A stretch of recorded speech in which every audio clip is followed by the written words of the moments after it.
આગળ વાત કરીએ તો અમદાવાદના વટવા વિસ્તારના પીરાણા ગોપાલપુરા પાસેની ટેક્સટાઇલ મિલમાં લાગેલી આગ હજુ પણ બેકાબુ છે। ગુરુવાર સાંજથી ચિરીપાલ ટેક્સટાઇલ મિલમાં આગ લાગી છે। આગને કાબૂમાં લેવા માટે 21થી વધુ ગાડી સાથે 40થી 50 જવાનો આગ બુઝાવવાના પ્રયત્નમાં છે।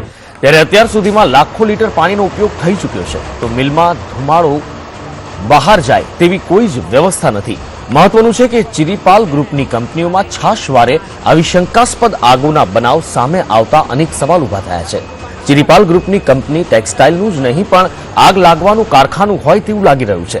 અહીં સવાલ એ થાય છે કે આગ લાગે છે કે પછી વીમો પકવવાની લાહેમાં જાતે જ આગ લગાવવામાં આવે છે। તો બીજી તરફ ફાયર ડિપાર્ટમેન્ટને પણ શંકાના દાયરામાં છે, કારણ કે આટલી ઘટના બનતી હોવા છતાં કેમ ફાયર બ્રિગેડ મિલના કન્સ્ટ્રક્શનનો પ્લાન મંગાવી તેમાં વધારાના કન્સ્ટ્રક્શનની તપાસ નથી કરી રહી।